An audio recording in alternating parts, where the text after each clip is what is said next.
morning, good afternoon, and good evening, everyone. Welcome to our fifth session of the Media and Journalism webinars 2022.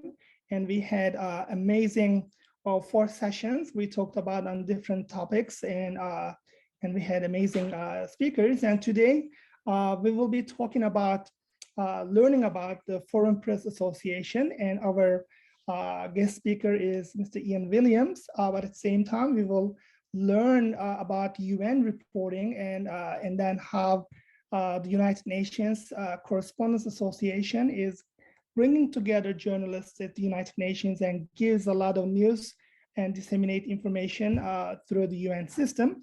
So we have Stephanie Phelan. Thank you so much for joining us. And our host is always, as you know, is Yazeed Kamaldien. He's a journalist from South Africa. So thank you, Yazeed. So you have the floor. Absolutely. Thank you so much, Mehmet. So participants, today is our last webinar. And it's been absolutely wonderful, of course, to have guests from different parts of the world. We, as you remember, we started with guests from Sweden and Brooklyn, New York. And then we had guests from India. Marika was based in Brussels. And then we also had a South African. And then after that, we went to, let me think, I'm losing track. We went to Sicily, we went all the way to Italy. And we also spoke, and now we're back in, let's find out where we are now. So let's introduce our first, let's introduce our guests. We've got Stephanie Phelan, and she's a UN, Stephanie, are your pronouns she? Can I just check everybody's pronouns? Yes, she. Phelan is a United Nations correspondent, international reporter from the USA. And it says that, Stephanie Phelan is a French-Canadian journalist, in fact, specializing in foreign affairs, and she's a United Nations correspondent. She currently covers the UN for the Japanese newspaper Asahi Shimbun. I hope I've got that right. And is a contributor to Radio Canada, yeah, Forbes, and Foreign Policy. She has worked for Radio Canada in Vancouver and was a San Paulo Fellow at La Stampa in Turin. Now, Stephanie's got an impressive CV. She's won awards and she joins us. Are you joining? Which city are you joining us from today, Stephanie? I'm in New York City. Oh, awesome. And then we also have Ian Williams, the president of the Foreign Press Association USA. And Ian Williams, and it's Ian, are your pronouns he? Is that correct? I've got so many columns, I sometimes think of myself as they, but yes, he works. Okay, so multiple columns, and he's a frequent contributor to The Guardian's Comment is Free section, and is a regular columnist for George Orwell's old newspaper Tribune. He has also been a regular contributor to the Daily Telegraph, the Financial Times, the European, the Observer, and the Independent. And wow, there's so much work going on here. And he's also an anchor for a radio program, the Catskill Review of Books, on WJFFM, and often appears on international radio and TV talking about geopolitical affairs. So look, I can go on and mention many, many facts about you, but I think we'll find out more about all of you. I think that's the beauty of having lived a full life, right? There are many things on the CV. But I think a lot of that will come through our conversations today. And of course, as usual, participants take full advantage of having our guests with us today. I believe Stephanie's got some presentations as well that she's going to do. And I think, Stephanie, maybe we should start with that. How do you feel about that? Should we start with your slides, Stephanie? Yeah, I would be happy to start with them. I think our colleagues here should have them. Yes, wonderful. Thank you so much. Mm-hmm. All right. So thank you so much for the introduction, and also thank you to the foundation for the invitation. I'm looking forward to the discussion with the group. So as you said, I'm a United Nations correspondent, and I just wanted to give you a brief introduction of what it means to be a UN correspondent, and sort of reporting real-time international affairs. So being a UN correspondent means obviously being an accredited reporter to the United Nations. So for example, my office, right now I'm working from home, but most days I'm reporting from the United Nations headquarters in New York City. And this is obviously an archive picture from the 1960s, I believe, from the Delegates Lounge of the United Nations. We can move to the other slide. So there are two ways, I would say, of reporting on the United Nations. So there are the formal ways of reporting on it, which means attending formal briefings. So on the left, for example, we can see the room where the spokesperson for the Secretary General speaks every day at noon. So we call it the noon briefing. So that's when we can hear the United Nations positions on the news of the days, on the developments, international developments. So, yesterday, for example, we would have questions about Taiwan. There is a major conference on nuclear non-proliferation right now. So we'll talk about that. And on the right, what you can see, another formal way is when foreign diplomats are visiting the Security Council, for example, they will very often talk to reporters outside the Security Council, which we call the Security Council stakeout. So that's information that's broadcasted online and that's available to sort of anyone who wants to watch it. Now the next slide, and what I think is the most important, one of the most important ways of reporting on the United Nations is the informal way of reporting on it. So a lot of what's happening in the United Nations happens behind closed doors. So it's very important to sort of build good relationships with diplomats, the diplomats that are from the 193 countries of the United Nations. So that makes for a lot of sources. And how you can do that is usually you can go to receptions and try to meet them and are excited outside of the UN. You can get to meet people for coffee in Delegates Lounge, which is the picture on the right. So that's a very important way of reporting on the UN to really get the real understanding of, sometimes there's a gap between what's being said and what's being discussed behind closed doors. So there's a lot of information that can come from building good relationship with sources at the UN. Now on the next slide, in terms of UN media, there's been a little bit of the physical presence of traditional media. The UN has been shrinking a little bit since the early 2000s. So for example, the Washington Post doesn't have a full-time UN correspondent, nor does the Wall Street Journal, I believe. The New York Times just recently appointed a reporter. So there's been a little bit of decline from traditional media. And we've seen the rise of alternative media, such as Past Blue, which is a media that used to contribute to, which is hyper-focused on the UN, and other media such as the New Humanitarian Desk, Global Dispatches, which is a podcast, and Geneva Solutions. So these are all very reliable sources from the UN, but that tend to be more hyper-focused than sort of more traditional media. Now, if we go to the next slide, it's our colleague, UN observer Richard Gorin, that sort of built this, I think, very helpful chart of, how to sort of follow the UN and how information is being done. So there's still mainstream sort of UN media, so especially news agency that still covers the UN very closely, especially Reuters and AFP. And there are also media outlets that, while they do not necessarily have a full-time correspondent, they will still be interested in the UN and cover it, like The Guardian, Financial Times, and Politico. And in terms of sort of non-official media, there are also sort of other influencers like, NGOs that will pay attention, like the one for 7 billion campaigns, or the United Nations Association of the UK, or other international, United Nations associations that will have mostly either social media or online presence, and that will still have some influence on the United Nations. Now, the next slides, in terms of, as a reporter, who your sources are. So already know the spokespeople of either the Secretary General of the United Nations or diplomats. So these are very important sources. And you have also people for different UN agencies.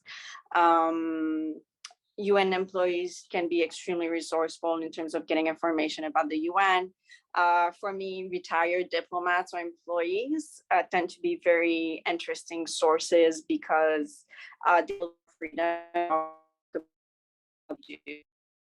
NGO representatives will be able to give you a better understanding of the situations. But of course, when you report on the UN, something that is very important is also to sort of get out of the politics of the headquarters and try to talk to civilians on the ground, especially when you write about international missions, Ukraine being a very big topic at the moment, but you still have, issues in Syria, in Yemen. So internationally, it's very important to sort of talk to them and also try to go there and report on the field when it's possible.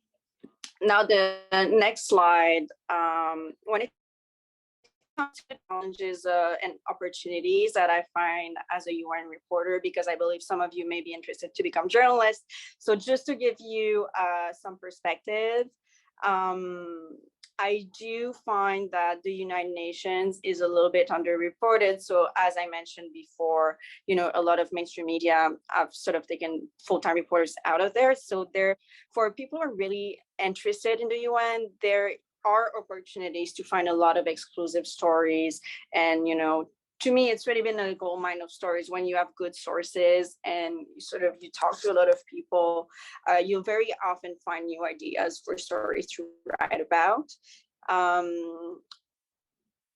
Now, just like reporting from Washington, just like reporting from different capitals on politics, obviously the notion of accountability is very important. So trying to find a story that will hold the organization accountable. So I would be happy maybe later on today to talk about some of these stories that have had some effects on the organization that really held them accountable for some either wrongdoings or issues that needed to be discussed at the UN.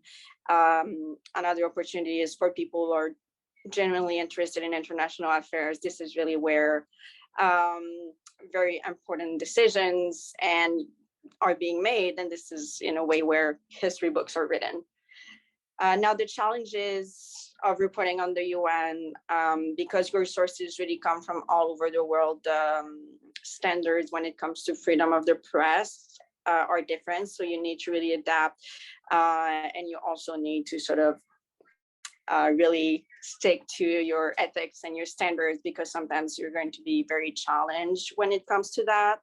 As I said, while it's underreported, the challenge can also be that there is a little bit of a lack of interest on the UN because it's such a big, misunderstood organization. So very often I say, you need to write about the UN, but without really mentioning the UN a lot, because that's when you sort of lose people's interest. The rules and procedures are also sort of complicated, and it's something that takes a while to really understand. So that can be also a challenge as a reporter. And ultimately, the other challenge is that very often I end up, when I read about the UN and when you really try to write big stories about the UN, the conclusion of these stories often end up being, but there's nothing, when there's an issue, we very often conclude, there's nothing we can do about it because of the veto, and the veto is something we can also discuss. And I'm sure Jan has a lot to say about it, but it's something that comes up very regularly about the INS being a problem in order to solve some issues. And we've seen that also when it comes to the war in Ukraine. Now, on the next slide, I wanted to mention the highlight of the year, I would say, for any UN reporter is the UN General Assembly, the high-level meeting that takes place in September. I believe this week is going to start on September 20th or 21st. So that's when a lot of head of states or head of governments come to town, and they just meet to sort of set the agenda for the year to come in diplomacy. And I love to call it, the Oscars of diplomacy, because this is when, doing is just packed with presidents and prime ministers that you usually see on TV, and that now you get to talk to, you get to interview. And it's a very interesting week for diplomacy, but it's also a challenge in terms of covering it and on standing out in terms to write exclusive story, and also to sort of there's so much that is going on, so it can be a challenge in order to really find, what exactly is relevant in the specific speech and in what is happening. So this is a UN in a nutshell, and I'm sure that Ian has a lot to add on it because it's also covered it a lot. So I'll leave it there, and I'm also very happy to take questions. Thank you, Stephanie, for that overview. It definitely gives us a good foundation to work from. Ian, over to you. We'd like to hear from you as well. Share, please, about your experiences too. Well, I would say congratulations to Stephanie, because most people at the UN are pretty, most reporters don't think very much about what they're doing. They're living from paycheck to paycheck, and the editor will call them and say, we want a story on this, or the press office will say there's this thing happening. And, it really does become a dilemma. You get tied up in the process, and it's difficult to look at the principles. I'm very fortunate. I've been freelance for well, more years than I care to remember now. I think it's almost 40 years this year. So I've never actually had to obey an editor. I've listened to them. They do pay, but they never had a salary dependent on them. I've always been able to plow my own fields. So, and there's a risk involved. Telling the truth is always risky, as Stephanie can vouch, I'm sure. I was in a doubt. I doubted the First World War, or the first Gulf War, for example, and some of my editors never forgave me. It wasn't that I supported Saddam Hussein, but I was pointing out, excuse me, the Saddam Hussein guy you're going after now, wasn't he the one you were supporting at the UN 2 years ago and covering for him, gassing Kurds? And of course, silence was the answer. And I see the role of a reporter. My archetypal hero figure is in the Hans Christian Andersen story, the little boy and the emperor's new clothes. If you remember, the two con merchants who persuaded the emperor they were making him an invisible cloth of gold with exquisite tailoring, and everyone went along with the myth until the little boy at the back of the crowd, when the emperor appeared, said, but he's got nothing on.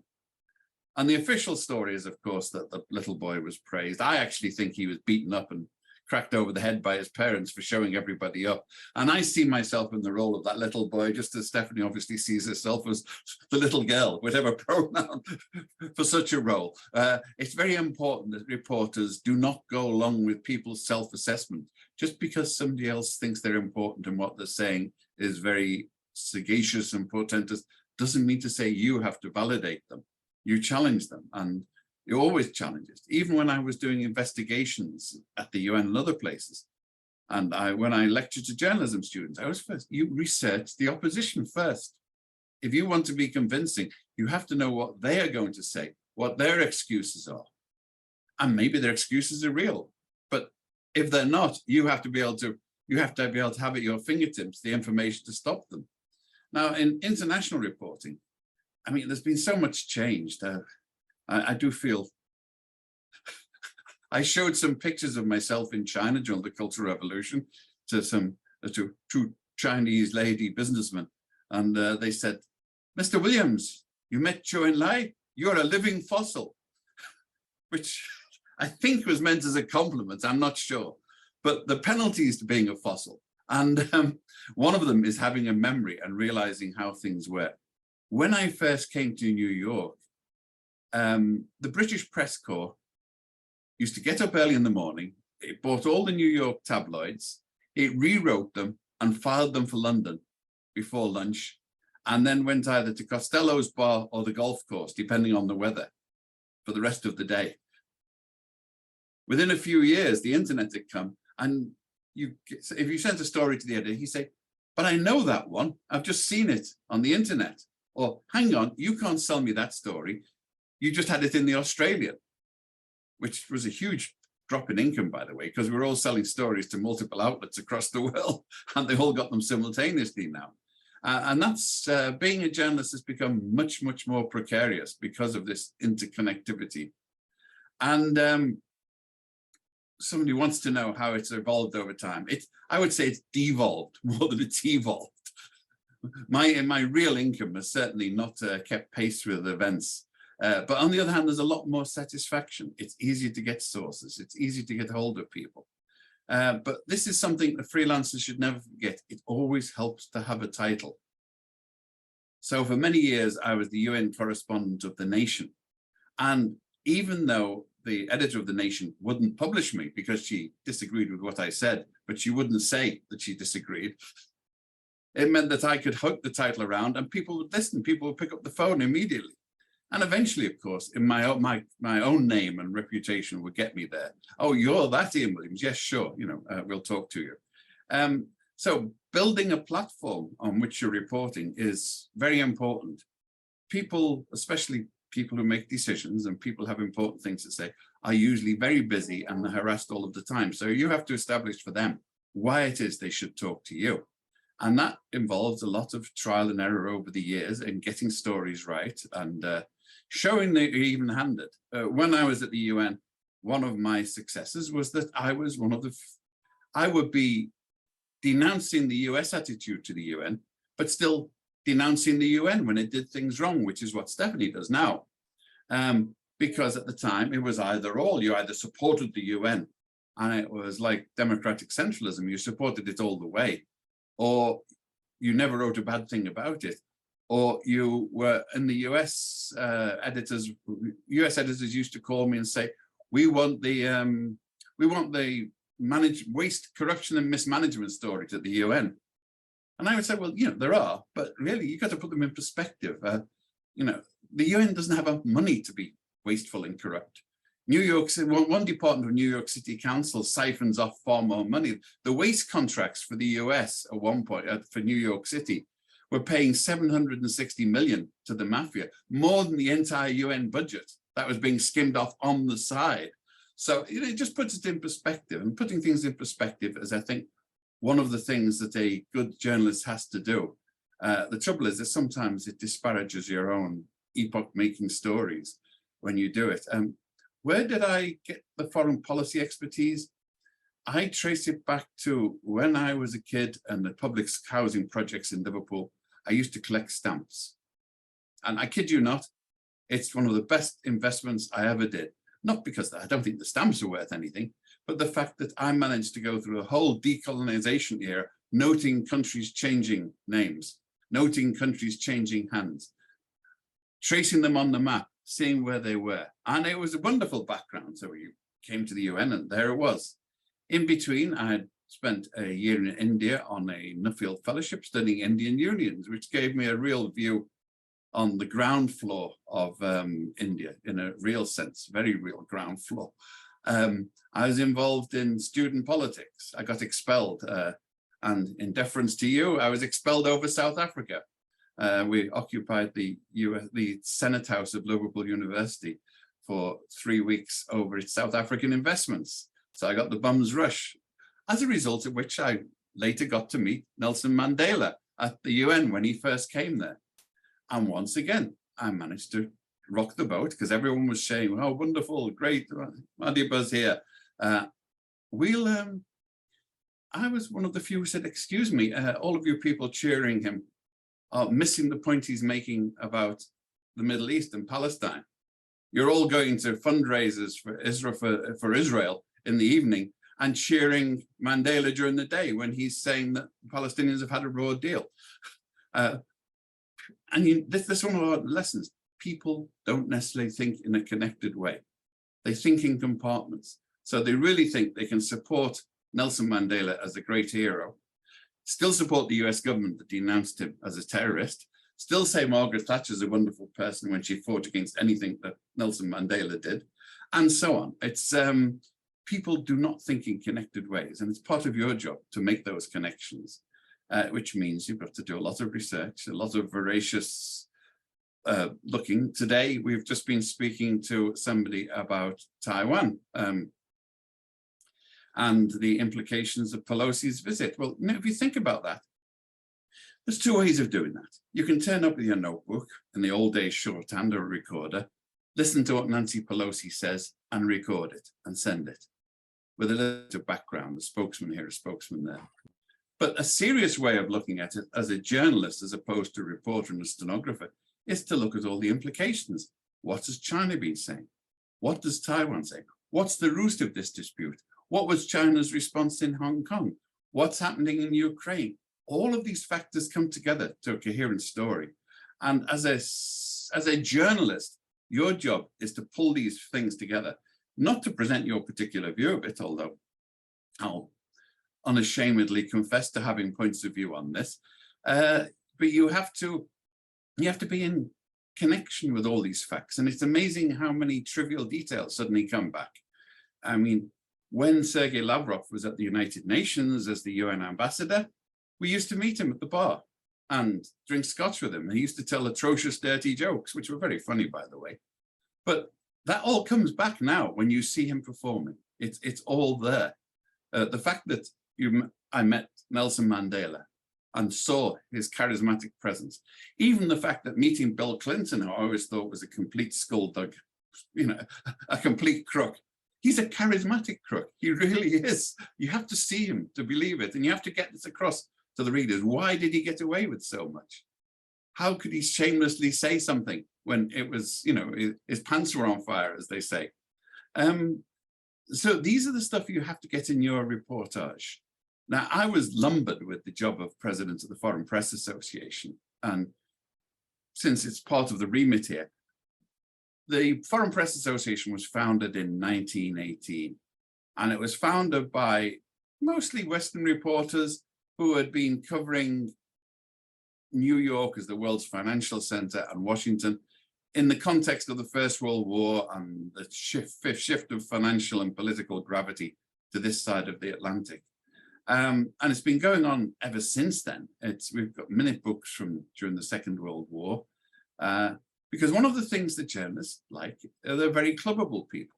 They meet, they like to swap stories. And one of the things that's missing nowadays, I have to warn you as a freelance, is you can't get that.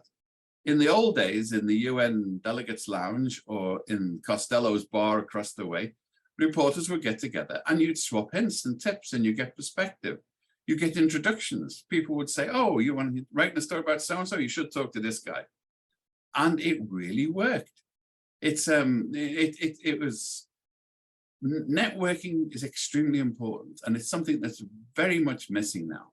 And the last few years of COVID have set us back. But one of our jobs, I think, with the Foreign Press Association was to fill in that networking role, to get people together so that we could swap notes and perspectives. And perspective is important. I remember I was a member of the Foreign Press Association when the Huntington did his famous thesis on the clash of civilizations, and Fukuyama came with that one that the democracy had triumphed completely. And I was very impressed with the Foreign Press because they sat and they listened to this briefing, which was hosted by the US State Department. And the gist of I went to two briefings. One was for the American press, one for the foreign press.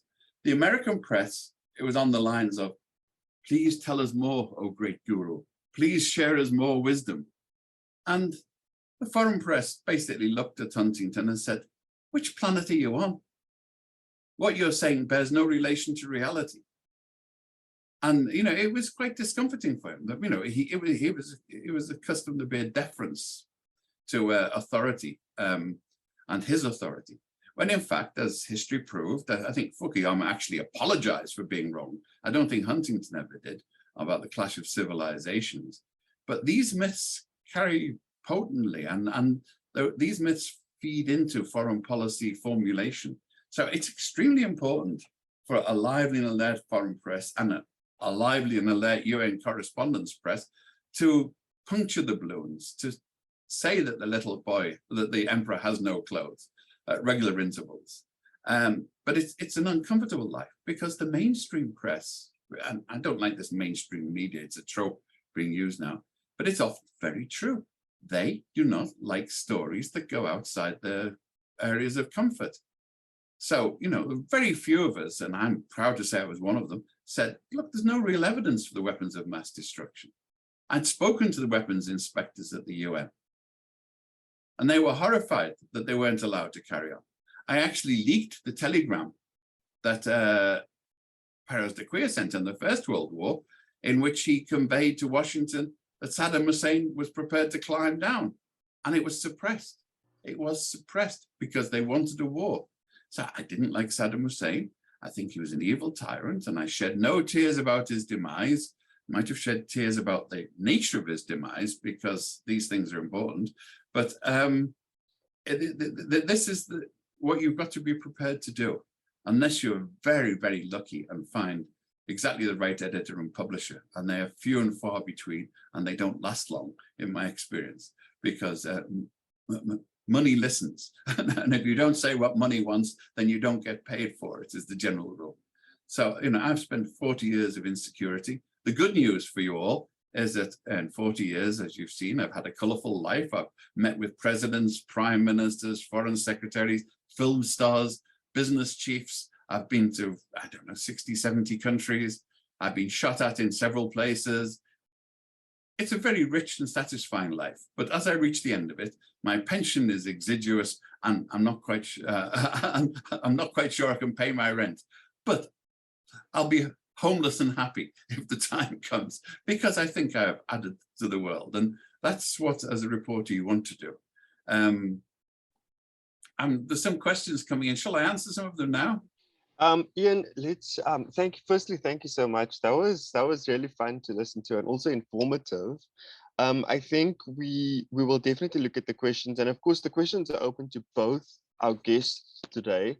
I think, yeah, let's go to the questions. And usually what we like doing is we like the person asking the question to come onto the call, unmute yourself, introduce yourself, just tell us where you're phoning in from, and then ask the question. And of course, our two guests will answer them. So the first question that we have came in from, well, I think Rana asked the question in the chat. Rana, I think maybe Stephanie might also be able to, maybe Stephanie would also like to answer that question. Rana, do you want to come on and ask the question? Yes, hello. My name's Rana, and I'm joining from the UK. I'm originally from Turkey. And my question is about, so you've been a journalist for 40 years. You've seen the culture around journalism change as well, and you know, about how we communicate and how we talk, how we frame certain things and ideas.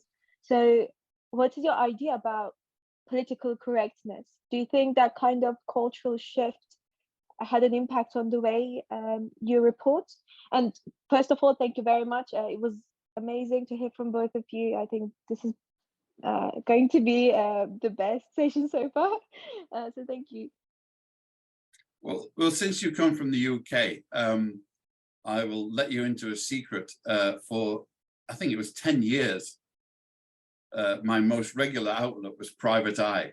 And for those of you who don't know, Private Eye in Britain is the most sued publication. Half of its cover price goes in legal costs, because the editor was somebody who really, and sometimes recklessly, did not care about libel laws. He would back you up. I was only once sued, and that was at the end when I was leaving, because I was very careful. Some of his correspondents were less so, but he was prepared to take risks. And if you look at the history of journalism in the last, over those years in the UK, then I think Private Eye has broken most of the best stories. It's been the official opposition, whichever party was in power. It's opposed them most of the time. And that was my model in a way. And unfortunately, you never got a byline, which was good for your own protection, because otherwise you'd have been sued into homelessness. Now, as to PC, there's a difference. There's a question of being deferential. You don't use abusive language or racist language. You don't use sexist language. That's fine. But then there's a limit to how far you can go, and it becomes a fetish. Especially editors and bureaucrats and decision makers, they would say, you can't carry that story about that person because that person is black. And I say, no, I'm not writing about him because he's black. I'm writing about him because he's a crook. And it's incidental that he's black. And if you make that an issue, that's you, it's not me. And it's that dividing line between having deference and being non-vituperative. I have to say that the media was already bad in Britain.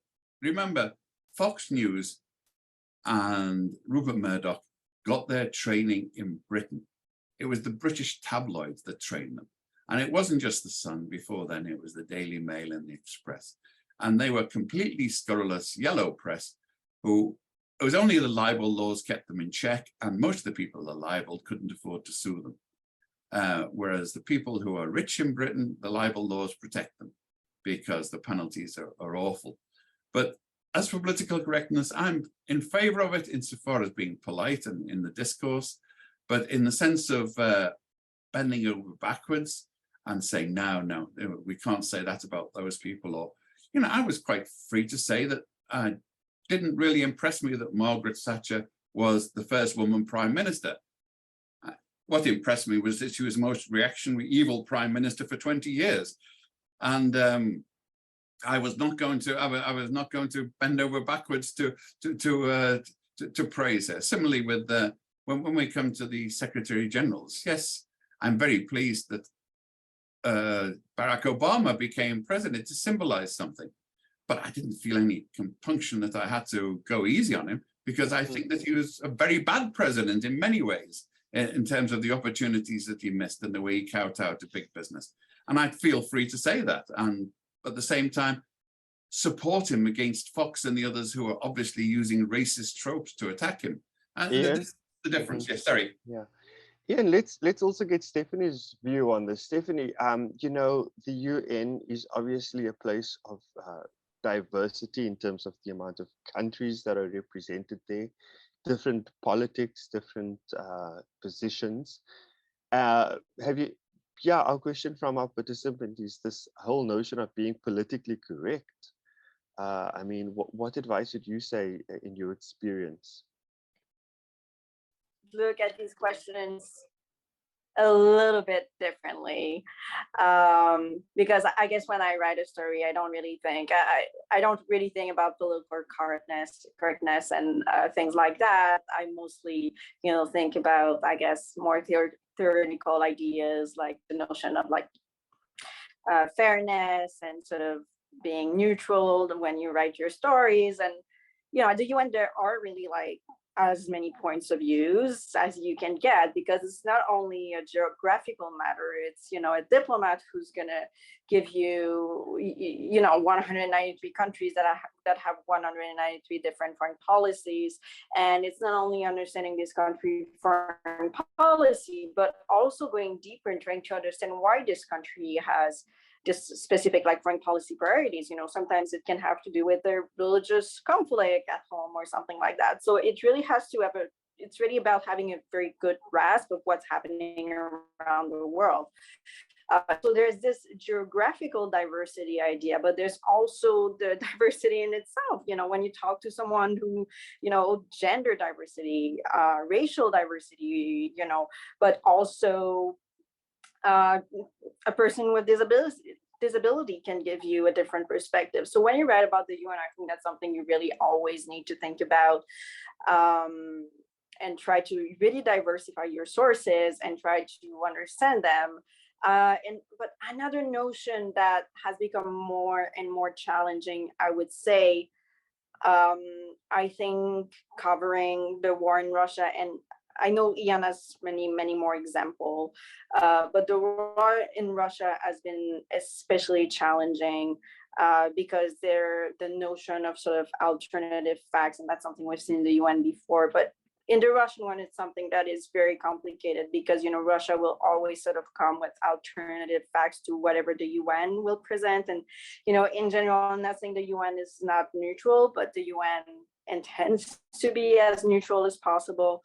So it really does, it is a challenge as a reporter to cover that, because do you want to give as much weight to like what Russia says versus what the UN says, and then you have all these other players. So it has been a challenge to sort of, because there has been disinformation coming from the Kremlin in this war, and it's been very challenging for journalists. And you may have seen, for example, The New York Times recently ran a headline, saying that sanctions are driving a global food crisis, and they really there was a backlash after the New York Times, using that headline, because they're just, people said, they're using basically Russian disinformation in their headline. So I would say this is a notion that's extremely challenging in terms of covering this war from the UN. But obviously, thankfully, thanks to technology, thanks to people on the ground, we're more and more able to have access to real information, and even, fact check the UN, fact check Russia, and fact check, other people. So that's something that's also like technology can be helpful at doing. So that's what I would say. So I guess the outtake really is to be aware of diversity and equally also ensure that you stick to your facts. At the end of the day, it's not about, like Ian said, it's not about the race of the person, it's about the facts, right? If that is someone who, if that is someone who, there's evidence against them, we focus on the facts. But when it comes to, for example, our journalism and our sources, it's quite important for us to also be aware. I mean, particularly, gender diversity is something that's come to the forefront a lot more, because very often we have men speaking on behalf of whole nations. And it's always important to also understand women from a woman's perspective, how things impact on women from a woman's perspective. So I think sometimes it's not about being politically correct, but getting the facts right is the primary objective of us as journalists.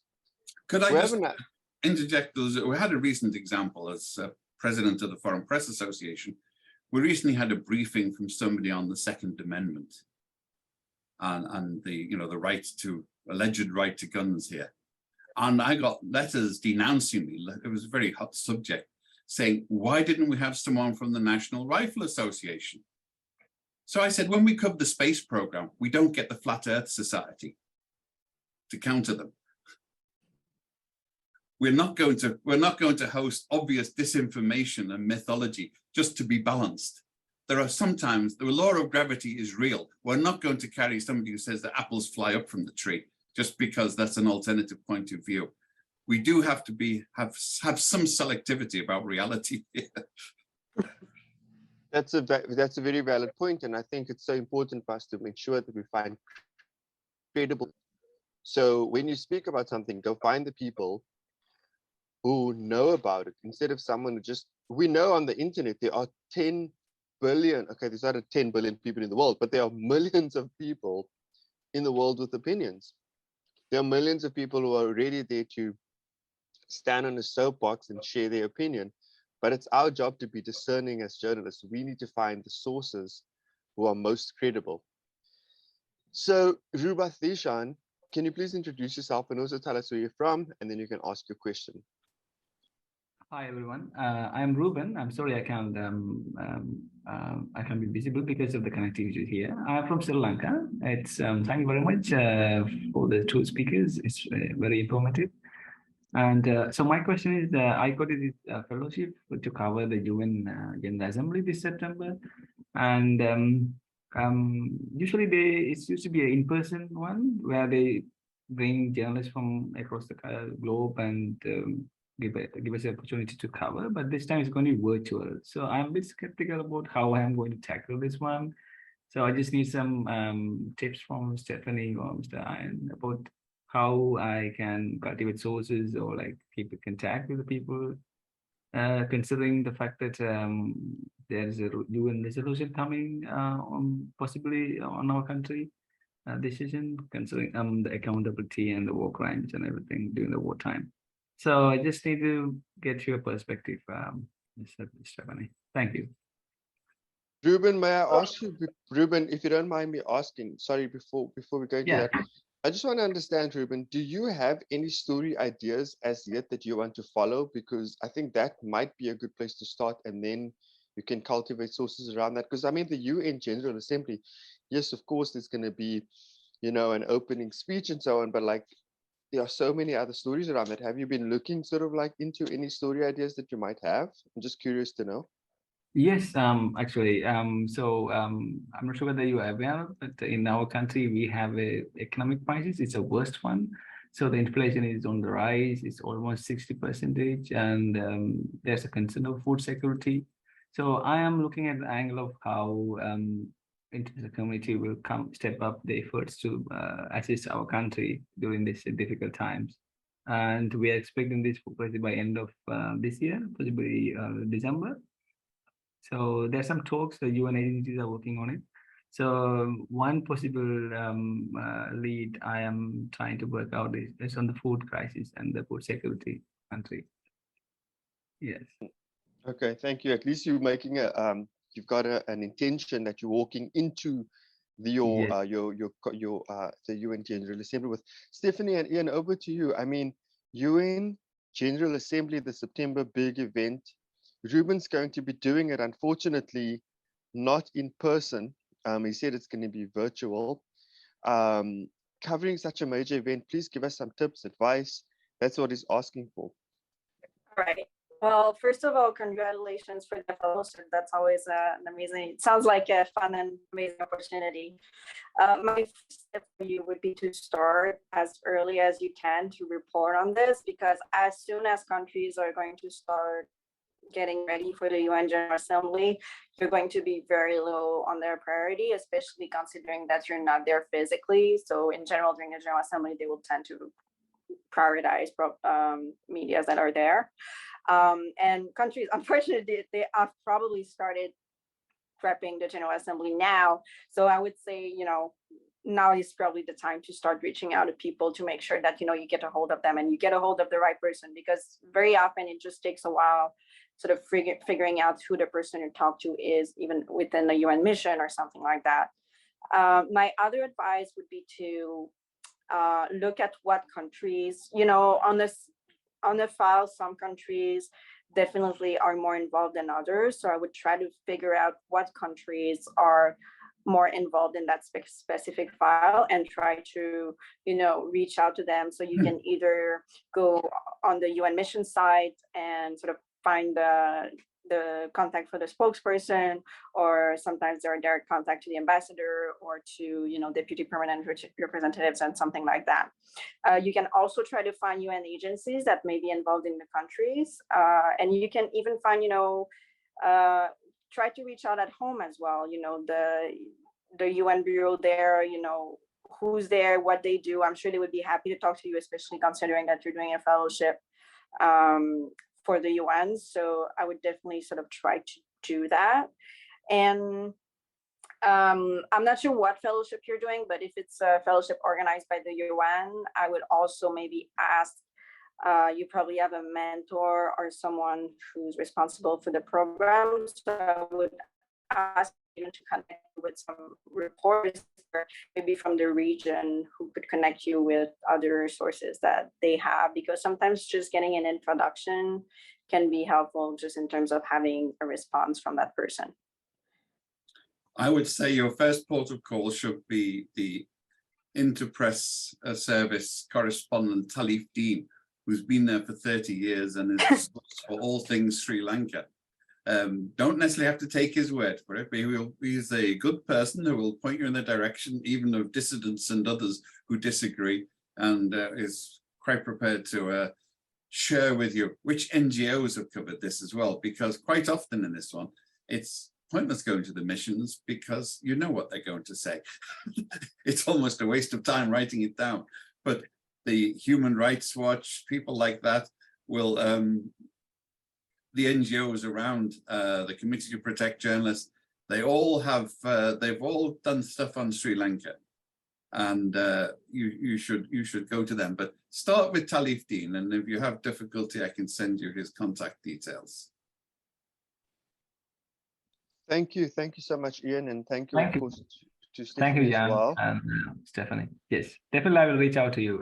Can you share your contact, details, email ID to Jan, and I will write you. Thanks. Okay, sure. Thank you.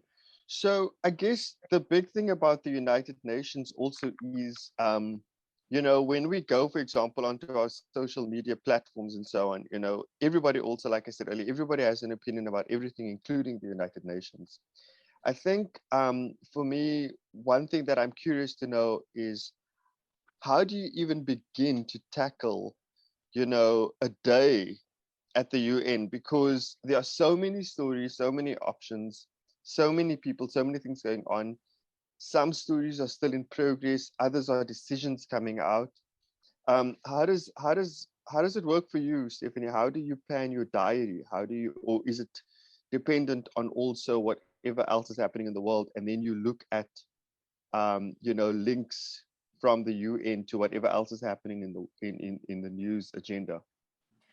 Yeah, so sometimes stories are just too important to ignore. So, you know, sometimes there's going to be a very important meeting on a specific issue that you just have to cover, especially when it's on the Security Council.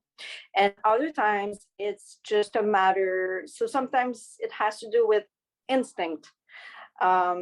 So giving you an idea, you know, recently there was, I'm sure you've all seen it, but there was a grain deal that was signed between the United Nations, Ukraine and Russia, that was negotiated by Turkey on the grain deal. But when this deal was signed, for example, there was also a separate deal that was signed with Russia, and it came to as a surprise to a lot of reporters because nobody had heard of a separate deal with Russia.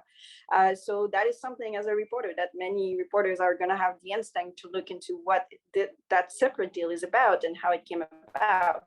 So sometimes it's just about, you know, understanding dynamics and understanding when something, you know, needs to be better understood. And there are also a lot of events that are just not covered at the United Nations at all, because reporters really tend to cover the Security Council and sometimes the General Assembly. But there are also a lot of committees that, you know, that dynamics inside committees also can inform us about dynamics in international relations. So that's something that when I have time, I want to look into, you know, side events and just try to talk to people, asking just the simple question, you know, what do you think is important right now? That's what's not being covered. You know, everybody's covering Ukraine so much that we reporters tend to ignore what's happening everywhere else in the world, and there's so much still happening around the world. And keep being informed. That's how I get to find a lot of my stories. Ian, any thoughts on how to tackle the UN as a journalist? This big thing called the United Nations. It's a big building, lots of corridors, lots of people, lots going on. I've tried different approaches over the years. I actually had a gossip column in the New York Observer about the UN, because part of my mission was to humanize the place.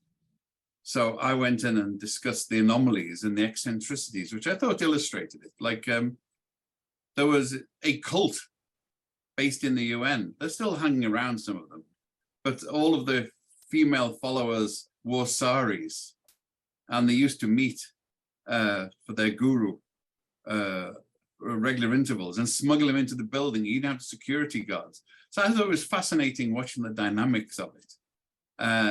There were other cults who always wanted to get in there because they really felt the UN had more power.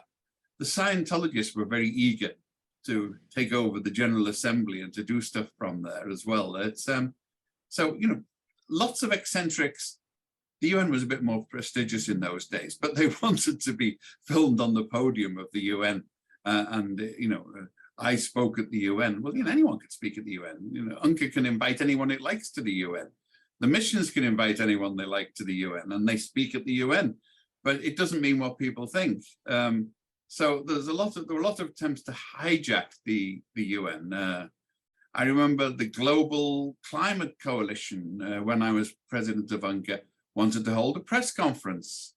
And I did my due diligence, and I said, well, if they're coming, of course, the correspondents would like to be wined and dined, so put on a big spread for them and provide lots of wine. And then I sort of let all the other correspondents know these people were basically a coalition of the hydrocarbon companies who were actually denying, they were climate deniers before the act. And that was many years ago. So the big companies were already in this. They were basically producing false facts about climate change. So it's good to get ahead of the curve on this. You look for them, and if you're reactive and you're pegged to the Associated Press or the Reuters headlines, you know, and your editor wants that, why aren't you doing this story? And you say, well, look, longer term, there's this one is really interesting and important. The Kosovo story is incredibly complex, the agreements that went through it, and you can take it as a game of checkers, exactly why it is that in the end, Milosevic had to leave when he did, and why his going was delayed by people. You could see where the moves were made and where people had done it, but you have to plot them. And it's not necessarily going to deliver a quick byline the following day, but you do get the facts that pull it all together. So when you know, I wrote at the time, it's on the record, so I can say it, that when the Serbs left Kosovo, I said they would never be back. They would never regain sovereignty. And you could plot it through all the various agreements, because the UN is great at this. Each agreement incorporates a citation from a previous agreement, which mentions a previous agreement. And you have a whole chain of almost theological exactitude, which leads to where they want to go. It's something that you have to watch, but it's not something you can do on an instant basis. You can't just turn off a story today and say, this means. You have to sort of file it and work your way through the procedure, which means you've got to have the patience to do that, and also the wherewithal. Is somebody going to pay you? I was financing myself because Ian, hopefully also an understanding editor, because you know, from being a journalist and working in newsrooms as well, you know, there's so much pressure on hitting those front page headlines that the kind of journalism you're talking about is something that many editors, unfortunately, because of the way journalism is now with social media and, you know, getting eyes online as well, you know, there's all this pressure to, well, there's always been pressure to get front page stories, but the thing is, it's almost kind of like there's no time anymore to do this deep journalism, you know. It gets worse than that as a freelance. To take Stephanie's point, one of the UN missions was winding down, and the guy who'd written the report on it, I knew, was being suppressed. So I worked out who it was in the UN who would have been circulated a copy of this. So I didn't wait for a leak. I created my own leak. I called them round and said, by the way, you've got a copy. If you were to send it to me on a fax without a heading, I would make sure it was publicized. So I got this report, which was damning about Israeli practices in the West Bank and the UN's behavior. And I got to the Guardian, and you get jealousy then. They said, oh, well, we'll send it to our Jerusalem correspondent. I said, you'll do no such thing. I got the report. He didn't. He said, but it's his territory. He said, no, it isn't. It's my report. And in the end, we had to compromise. I shared a byline with somebody who had nothing to do with the leak at all. But that was the price for getting it on the front page. That's one of the disabilities of being a freelance. Editors have to take into account their staff and their wounded pride. So you have to bear that in mind when you're doing this. You're likely to be gazumped by somebody sitting at the desk. Yeah, somebody who's just going to pick up a phone from their hotel room in Jerusalem is going to phone the UN representative in the Middle East, I guess. Unfortunately, I'm not going to go to the detail of that. I wasn't there, but that's just an assumption I'm making about how, unfortunately, those things happen. Mehmet had a question that's kind of linked to the conversation that we're having at the moment about how to actually cover this big story called the United Nations. Mehmet, would you like to ask your question? Yeah, actually, you know, thank you so much, Yazeed. You know, the speakers already answered some of the questions, but I just would like to, you know, like revise my question. So that was a question that was asked to me by a news media from India in 2019 during the UN General Assembly. So it is more about that the United Nations is misrepresented, which I agree with Stephanie. And when the news media are covering the United Nations, they mostly give news about the Security Council, what's happening you know, around the world in terms of wars and conflicts. And now it's Taiwan, Ukraine, you know, Kosovo. But of course, there are so many other things happening at the United Nations. And one of them was is, like you may know, last week it was a historic day at United Nations that the UN General Assembly, adopted a resolution on environment. So now it is a human rights to have to live in a clean, healthy, and sustainable environment. And out of 193 countries, 169, I guess, said yes, and nobody said no, and 8 abstained. So, for example, like when comparing like these other things happening at the UN, like this is a historic time, and it was a work of 13 years by the UN Special Rapporteur on Environment. But it seems that, the headlines do not really capture this compared to others.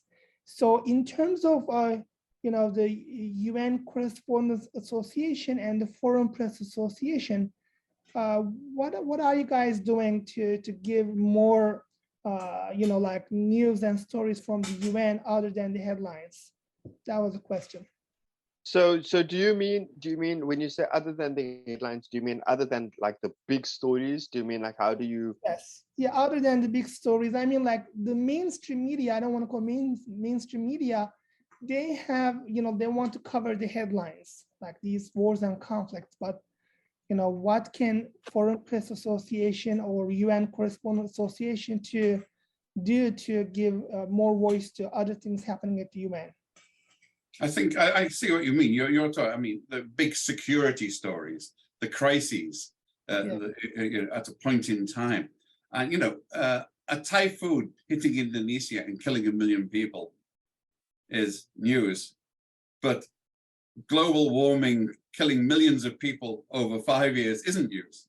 Yeah. That's basically the dilemma, isn't it? And that's what we have to convey. We have to. And you have to look for a peg for it. I mean, I've been trying to use the Taiwan Straits as an example of the Convention on the Law of the Sea, which I think is one of the major diplomatic breakthroughs of the last half century, which was neglected. It was negotiated painstakingly, a great detail, and the US has never ratified it, even though the Pentagon and the Navy and the State Department all want to ratify it. Well, that says almost as much about the United States as anything else. And your climate control convention is similar, because if you're going to be cynical, it's going to be yet another human right. There's going to be, the numbers you gave were roughly proportionate to the same numbers who agreed to the Universal Declaration of Human Rights. And we've seen how well that's been observed by them all. So, I think that's the stories, is when your government or, particularly important governments defy that convention that they've just voted for, that's when your story comes in. So I think in general, the problems with the UN is that there may not be enough positive coverage of the organization, because there are a lot of, I don't want to say good news that come out of the organization, but at least there is a lot of, real, tangible sort of actions that are done by the UN that we don't always cover. When the UN in a single month, feed millions of people that would otherwise not have access to food, it's not something that necessarily drives headlines, but it's still something that could be discussed about the UN, because, a lot of the overall rhetoric about the organization is that, doesn't always work, about issues, about corruption. So unfortunately, in the world of journalism, headlines about sort of negative outlooking stories tend to sell more than positive ones. But it's something that, unfortunately, I don't really have the solution to that problem, because as a reporter, we're always more driven about accountability. We're always more driven about, what is new than sort of these type of positive stories about, positive results. But I think the grain deal can be a good example of something that drove headline, that is new, and that is something that the UN is a positive development that was done by the UN. And it's something that, it was easy to sort of highlight the UN role in that. But I would say, unfortunately, and it's not only about the UN, I think it's about any political organization, about any government, negative news tends to drive headline more than positive ones. I think something that I would like to add at this point is to say also that we forget, or that we seem to forget, that the United Nations is not just about the politics between governments. The main development stories, as journalists, and also in our conversation, we focused a lot on the political nature. We focused a lot on conflict. But the UN has the children's, UNICEF, the food and agriculture, health, the World Health Organization. There are so many other arms or parts to the UN that can also, or that should also, I guess, get the attention of journalists. But also, the reality is that a lot of people still look to the UN for some form of credible information, and many people still see the UN as a credible organization. So when they hear the United Nations, they kind of like, think about some big organization that has not just a big reputation, but also, let's say, for example, in the science, when it comes to the World Health Organization, when it comes to countries adopting World Health Organization guidelines, there's an assumption that, the science would have backed it up. So I think, while we're talking about the challenges and while we're talking about sort of like the negative or the aspects of the UN that we particularly see in the political landscape, there are other elements to the UN as well that I think we need to focus on. I just thought I'd bring that in because to broaden the conversation as well, Well, there are, and in a way, the UN itself does sort of a good job at publicizing the work that it does.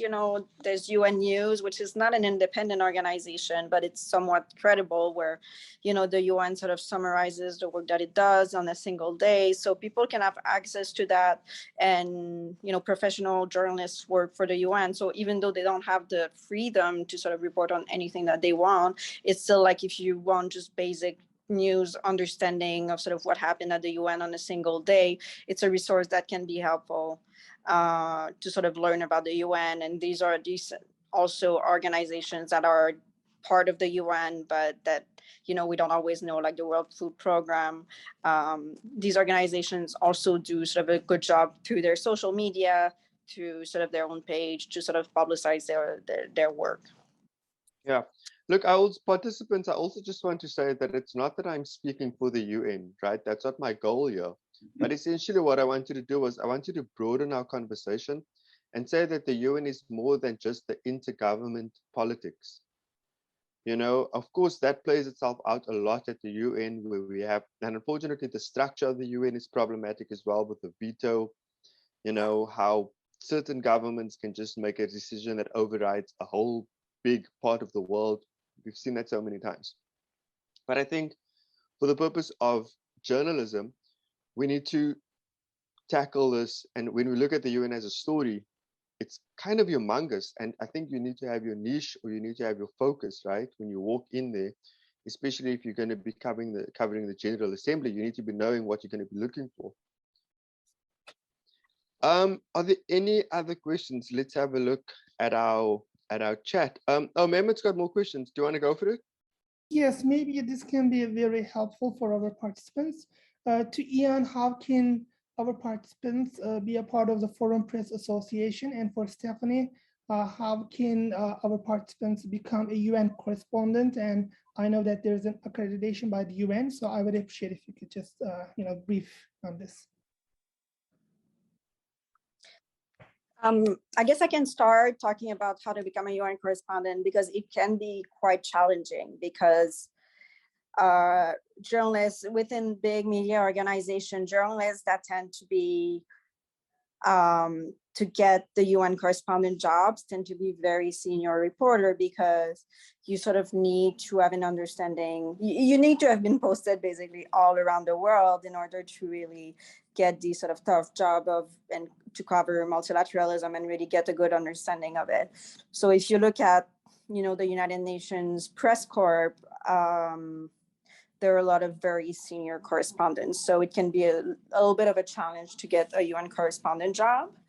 But other than like getting a UN correspondent job, you know, the sort of smaller independent media that I named at the beginning of the presentation, I would be happy to sort of share the slides if it can help anyone sort of trying to contribute to these media outlets. Can be a good way to work your way in as a UN correspondent. So for example, for me, you know, writing for Pass Blue was my first way of getting a UN pass and, you know, my way to becoming a United Nations correspondent. But they are really, and especially with the COVID-19 pandemic, the UN has really limited the amount of people, not only journalists, but civil society organizations. The UN has limited the amount of people that can have access to the UN. So that also had an effect on sort of freelance reporters that maybe before were giving access, now it's become a little bit harder to have access inside the United Nations.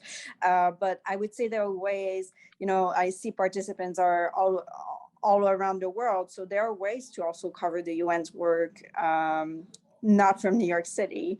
So if I were, you know, if I were anywhere in the world, if I were in Turkey, you know, there are so many stories that you can cover right now about the UN in Turkey, for example. So I would definitely try to get in touch with some of these smaller organizations to sort of cover stories for them, to write freelance stories from them, and that can be a good way to start covering the UN.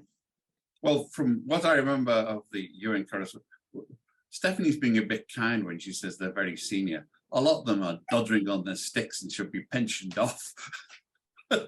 They've got parked there and not moved on. There is room for younger and more vigorous correspondents there.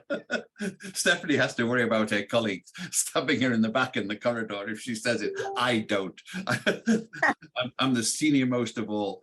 I mean, the place was so bad at one point, there were some of the correspondents actually slept there. They got lodgings on the UN press floor. So, I mean, the question is the entrance threshold.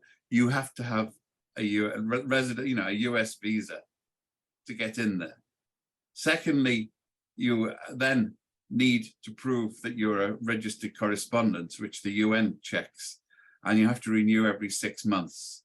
So it's, you know, it's bureaucratic, but there are completely spurious correspondents who've been there in the past. So don't let that put you off. You know, I've known people who have basically taken Reuters news and put them on, photocopied them onto a headline. Nowadays, they're getting a bit more alert in the UN and the UN liaison office, and they're actually checking with editors whether they've actually heard of the correspondent who's getting affiliation in their name. But you know, what good does it do? It's very difficult to get into the UN. You don't get the type of access that you used to unless you have an office there, and only some of the more senior organizations can get an office there. The Foreign Press Association, we're a bit more open. As long as you can prove you're a correspondent, you can join. You know, we're open house and we're not snobbish about this. But then your question is, what do you get for it?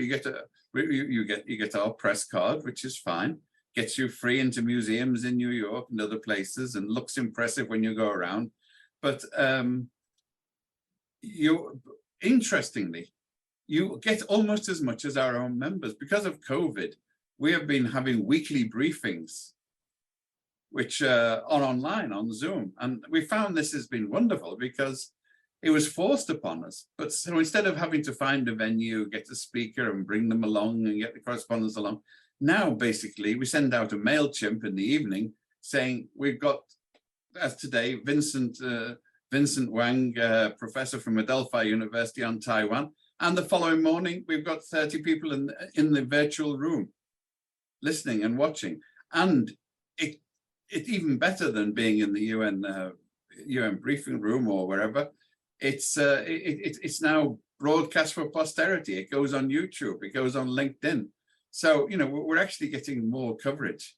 But feel free to approach us for joining and seeing what we're getting, and to make sure you're on our mailing list so you can get these briefings. But in general, one thing I actually used once, I never bothered too much with credentials, was the International Federation of Journalists membership card. Very impressive, like a little red passport. And I fended off an Israeli patrol on the West Bank with this, as they pointed their Uzis at me, and it allowed the Palestinian refugees I was interviewing, the kids, to escape back to the camp while I was waving it around.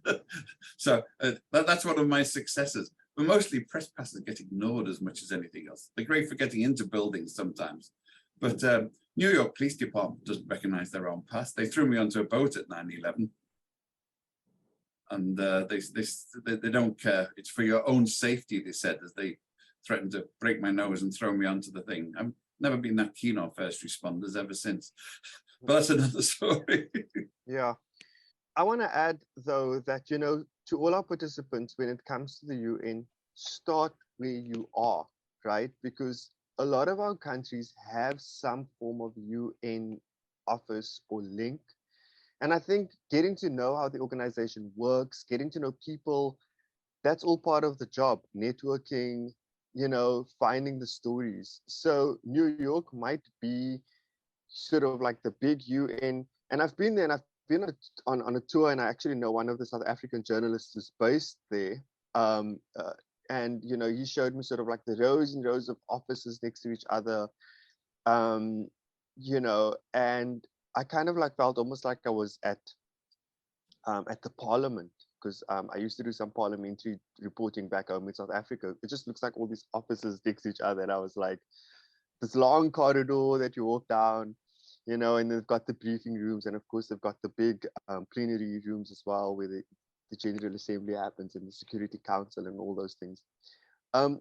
But, you know, again, start where you are, you know. Do not think, oh, I must be in New York to write about the UN. You can be anywhere. Stephanie, can you please remind us, what is that list that you said that where you get all the stories or the ideas from? Almost like it was almost like a briefing thing that you said. It's news, something. I forget what it was. The UN news, I guess. UN news. Yeah, UN news. That would be the one. Yeah. Almost every country has a United Nations Information Center. In my experience, they're often underemployed. They're looking. They're they can be eager to help. Sometimes they're happily underemployed and they resent intrusion. Like, what do you expect? But they will have access. You know, they will have.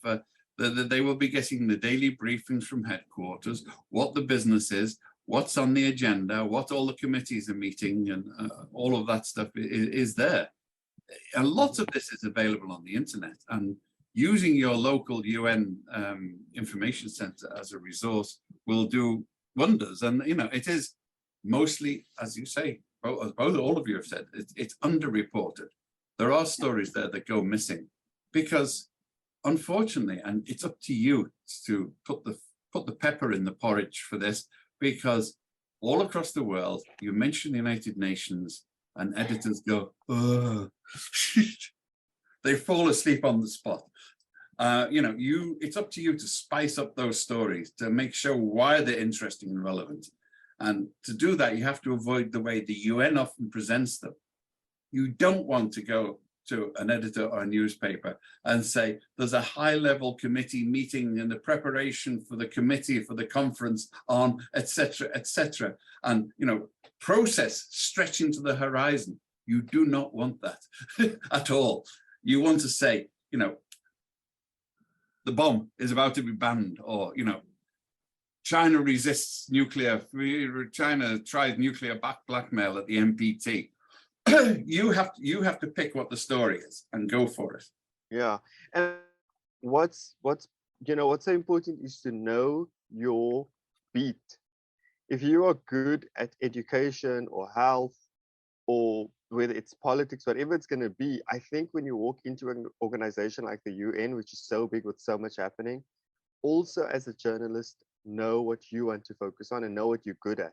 You know, what makes you tick. That's just something I would have wanted to add. Yes, Chemre. Yeah. Before everything else, thank you so much, Jan and Stephanie. It was a wonderful session. I think we have received very important, critical, and practical information from you, from the field. as you both have been doing transformative work in terms of reporting. I just wanted to remind everyone that JWF is also affiliated with the UN Department of Global Communications. It's a civil society perspective and a platform where we have a great resources and network to disseminate information on what we produce in terms of our three main focus areas: culture of peace, human rights, and sustainable development. And I really didn't want to disturb the fantastic discussion going on, but we have talked about the upcoming UNGA very much, and just want to share with everyone about, inform everyone about our upcoming SDGs conference. This is one of our signature events that is happening on the occasion of the UN General Assembly. It's going to be our 7th year, focusing on the best full implementation of the SDGs, and of course with a particular focus on gender mainstreaming too. It's a global platform where we have hosted over 130 distinguished speakers at the level of heads of states, ministers, UN ambassadors, diplomats, where they get together with the civil society representatives like us, academia, youth representatives, women representatives coming from different parts of the world. Since the last 3 years, of course, it's a virtual gathering, and I would like to emphasize that we are looking forward to work with freelance journalists to cover this important occasion too. And every year we have different teams depending on the priorities of that current General Assembly. And this year we're going to be speaking on, of course, the global state of peace and conflict resolution, gender-based crimes in conflict zones, and changing migration and refugee policies, and how our intergovernmental organizations are providing responses to the recent displacements. And it's a great opportunity, I believe, to make reportings in terms of high-level delegations keynotes as well. As you see here, we have hosted many distinguished names from all around the world. For now, we have secured the participation of 10 countries already. I believe our audience will be developing during the next couple of weeks as well, till the UNGA kicks its start. So just wanted to remind everyone about this. We will be adding you to the JWF subscription list, so you will be getting more information about this upcoming international event. But please, let's stay in touch, as we will be looking out for journalists to cover the conference, to disseminate information on the proceedings, policy suggestions, and everything. So having the chance, just wanted to share the link and inform you a bit about this upcoming conference, and we'll be staying in touch as always after the webinars too. Jimra, maybe if you don't mind, you can also mention about the Pioneers in SDGs Awards. Yeah, sure. We have already opened it for applications, and I will be sending out links to the WhatsApp group too. Pioneers in SDGs is our special initiative that we set up under the umbrella of the SDGs conference, where we honor and applaud the successful best practices of civil society organizations and their best practices. It can be about any sustainable development goals. Our main priority is to focus on the project's innovation, stakeholders, scope, and impact perspective. And we have an international jury composed of former ambassadors, diplomats, experts working on sustainable development to evaluate the projects. So it's a very good chance for you to submit your best practices, civil society best practices that you have already implemented, so the outcomes should be tangible as well for us to evaluate the integrity of the projects too. But as I mentioned, it can be about any SDG. It will give you a good global visibility as we share the projects with the Department of Global Communications too. And every year we have a nice virtual gathering where we celebrate the best practices. So we have the application link here too. This is our conference website, unj-conference.org. When you go to Pioneers in SDGs, you can review the past projects that was awarded. And if you click on call for projects, here you will see more information about the format, and you can click here to submit any form of best practices. I want to thank Ian and Stephanie for their wonderful presentations and information that they shared with us. This is a great resource to learn about the Foreign Press Association and 40 years of journalism experience, and likewise, Stephanie learning about the UN correspondent, how to become a UN correspondent, and what it takes to become a UN correspondent. I would like to thank Priyanka too.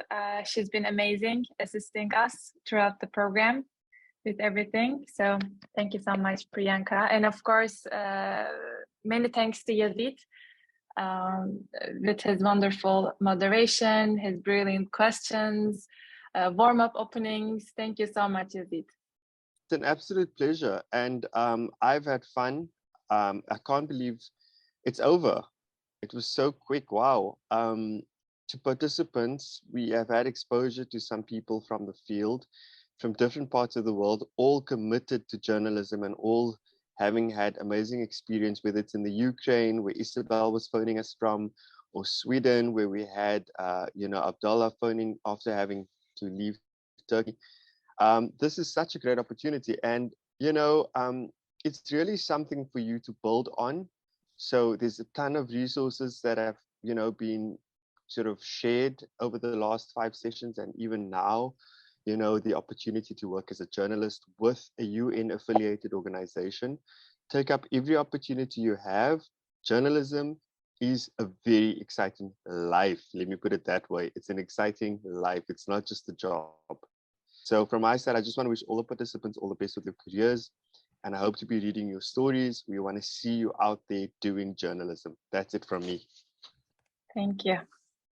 I just want to say thank you, Camry, and thank you, the speakers, for joining us today, and also to the participants to make this webinar series very wonderful. And I was just noticing everything in the background and watching every participant, how their questions were really insightful, and the discussion were really great among all the 5 sessions. So thank you, Camry, and thank you everyone for joining us. Looking forward to all stay connected in the WhatsApp group. I already shared the link, and yeah, thank you. Thank you. Thank you, Priyanka.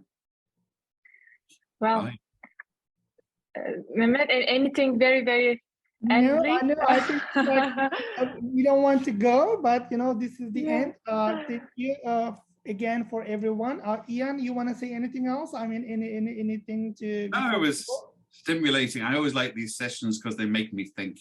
It's easy to get out of the habit of thinking. So yes. It's always good to be stimulated into thought. Great. Thank you. I mean, Ian is in New York and Stephanie is in New York, so we'll definitely keep in touch. Stephanie, anything else you want to say, or we're all good? Just thank you so much, and thank you for the great questions, and to all the participants. If you have any question, don't hesitate to reach out to me. I'll send the slides, and my contact info is in them. So I would be happy to be in touch. I've just put a filter on the light. I don't like the way that this light makes my hair white and it still has some residual color. In my vanity, I like that.